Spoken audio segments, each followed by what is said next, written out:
আসসালামু আলাইকুম বন্ধুরা, কেমন আছেন সবাই? আশা করি ভালো আছেন। আলহামদুলিল্লাহ, আপনাদের দোয়াতে আমিও ভালো আছি। আগে যেন সুস্থ আর ভালো থাকতে পারি সেই নিয়ে দোয়া করবেন। আজকে আপনাদের জন্য নিয়ে এসেছি এক নতুন রেসিপি, ঘুগনি, ছোলার ডালের ঘুগনি। তো চলুন দেরি না করে দেখা যাক কিভাবে রেসিপিটি বানাই। তো সবার প্রথমে আমি এখানে হাফ কেজি পরিমাণের ছোলার ডাল নিয়েছি। রাত্রে ভিজিয়ে রেখেছিলাম, সকালবেলা নিলাম। সারা রাত ভিজিয়ে রেখেছি, তার জন্য সিদ্ধটা জলদি হবে, রান্না করতে বেশি দেরি হবে না। তো এখানে ছোলার ডালটা নিয়ে আমি এখানে পানি দিয়ে এটাকে আবার সেদ্ধ করব। কারণ এই জিনিসটা আমি কুকারে নয় কড়াইতে বানাবো, আর তার জন্য সিদ্ধটা একটু জলদি হওয়ার দরকার। এই জন্য আমি এটাকে কুকারে সিদ্ধ করে নেব, যাতে করে বেশিক্ষণ আমার কড়াইতে বানাতে না হয়। তো সবার প্রথমে আমি কুকারের ঢাকনিটা লাগিয়ে এটাকে বসিয়ে দেই, আর এটা সিদ্ধ হতে থাক। গ্যাসটা জ্বালিয়ে দেই। বাস, আর এদিকে আমি আপনাদেরকে উপকরণগুলো দেখাচ্ছি যে কী কী উপকরণ লাগবে। সবার প্রথমে দেখাচ্ছি আমি এখানে টমেটো একটা, আর আলু, পেঁয়াজ, রসুন, আদা, এই কটা কেটে বেছে নেব। বেশি আদা কিন্তু বেশি দিবেন না, অল্প করে দিবেন, কারণ আদাটা বেশি খাওয়া যায় না। আর এদিকে দেখুন, আমার এটা সেদ্ধ হয়ে গিয়েছে। আমি এটা 6 থেকে 7টা চিটি মেরেছি, সেদ্ধ হয়ে গেছে। দেখুন এইদিকে অনেক নোংরা থাকে ভিতরে, সেই নোংরা পানিটাও বেরিয়ে গিয়েছে। এটাকে এখন ঠান্ডা পানিতে ধুতে হবে। দেখছেন পানিটা একদম লাল হয়ে গিয়েছে না? এটার ভেতরে ধোয়ার পরেও কিন্তু একটা লালচে লালচে পানি থাকবেই, কারণ এটা নোংরা থাকবেই, যার জন্য এটাকে সেদ্ধ করার পরে এই নোংরা পানিটা বেরিয়ে আসে। তো পানিটা ধুয়ে ঠুয়ে ঠান্ডা করে আমি এখানে নামিয়ে দিচ্ছি। পানিটা ঝরার জন্য এখানে নামিয়ে নিলাম। দেখুন দেখতে তো ভালোই দেখা যাচ্ছে। তো যাই হোক, এখন এটাকে আরও ঠান্ডা পানি দিয়ে ধুতে হবে,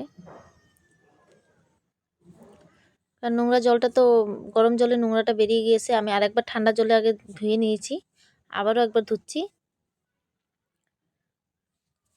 নোংরা জল একটা থাকে না, ওইটার জন্য ভালো লাগে না আর কি। তো ধোয়া হয়ে গিয়েছে, দেখুন এটা সিদ্ধ হয়ে গেছে কিন্তু। আর এদিকে নিয়েছি আমি টমেটো একটা কেটে নিয়েছি, 3টি আলু কেটে নিয়েছি, আপনাদেরকে তো দেখালামই আগেই। তো কেটে ধুয়ে ঠুয়ে রেডি করে রেখেছি। এদিকে পেঁয়াজ কেটেছি, 4টির মতো লঙ্কা কেটেছি, আদা রসুন থেতো করে নিয়েছি। পেস্টের কোনো দরকার নেই, এখানে কিচ্ছু পেস্ট করব না। এখানে কড়াই বসিয়ে দিলাম,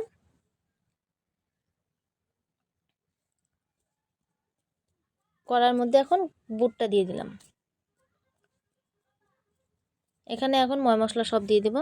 তো সবার প্রথমে আদার বাটাটা দিচ্ছি, কাঁচা লঙ্কা, পেঁয়াজটা দিয়ে দিচ্ছি, তারপরে কিছু গুঁড়ো মশলাও দিতে হবে।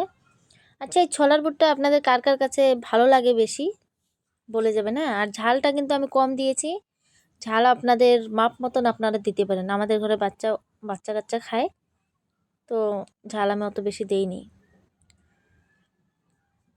তো আলু টমেটোটা দিয়ে দিলাম, আর দিয়ে দিচ্ছি স্বাদ মতো লবণ। লবণ কিন্তু স্বাদ মতো দিবেন, বেশি দিবেন না। আমি কিন্তু লবণের মাপ বলিনি, পরে বলবেন না যে আমি লবণটা বেশি হয়ে গেছে, আমার দোষ।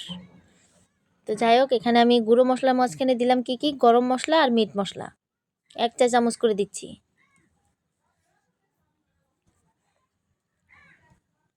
এটা গেল গরম মশলা, মিট মশলা গেল।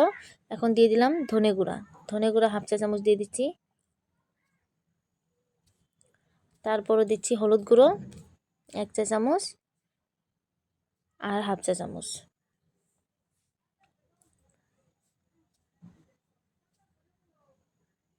এবার দিয়ে দিলাম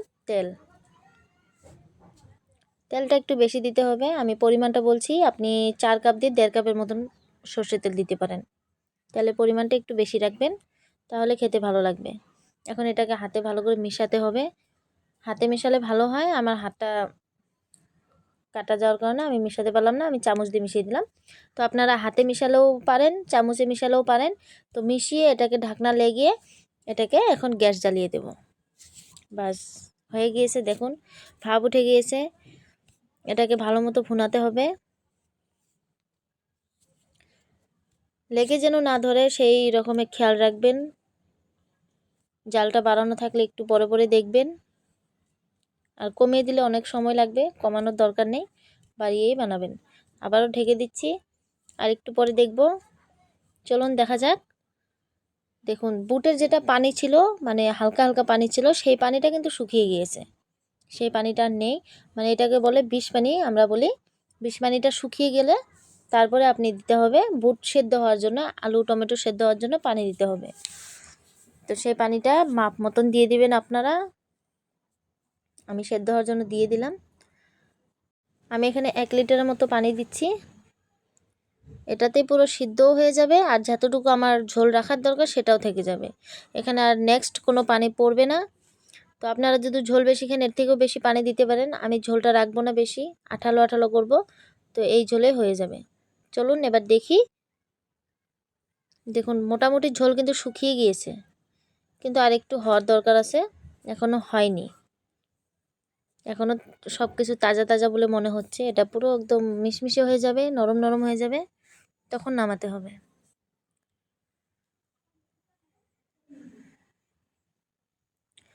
দেখুন অনেকটা কিন্তু পানি শুকিয়ে এসেছে। এই আলুগুলো এরকম করে গালিয়ে দিতে হবে, তাহলে ঝোলটা গাঢ় হয়ে যাবে, আঠালো আঠালো হয়ে যাবে, খেতে অনেক স্বাদ লাগবে। দেখুন এইভাবে আলুগুলো একটু গলে দিবেন, যে কটা পারবেন এই কটা আলু এইভাবে গলে গলে দিবেন। বাস দিলে এই যে এরকম ঝোলটা গাঢ় গাঢ় হয়ে যাবে। নামানোর পরে কিন্তু আরও একটু শুকিয়ে যাবে। দেখাচ্ছি দাঁড়ান। দেখুন এটা একদম শুকিয়ে গিয়েছে, মানে হয়ে গিয়েছে।